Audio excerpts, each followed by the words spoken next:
This week's story comes from Mark 8, verses 31 to 38.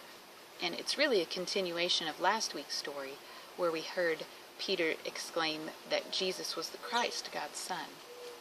And in this discussion with his disciples, Jesus knows that they don't really understand what that means. And so he begins to explain to them that in the coming days he will suffer at the hands of the religious leaders, and that he will even be killed, but in 3 days after that he will rise again.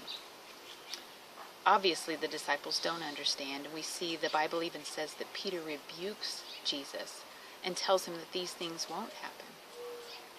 Jesus gets really harsh with Peter and says that he does not have the things of God in mind, but rather the things of man. Then we see Jesus speak to the rest of the crowd, and he says the verse that we have been learning as a memory verse this week, this entire series, that it tells us what we really must do if we want to follow Christ. And that is, if people really want to follow me, they must give up the things that they want. They must even be willing to give up their lives to follow me. Those who want to save their life will give up true life, but those who want to save their lives will give up true life. But those who give up their lives for me and for the good news will have true life.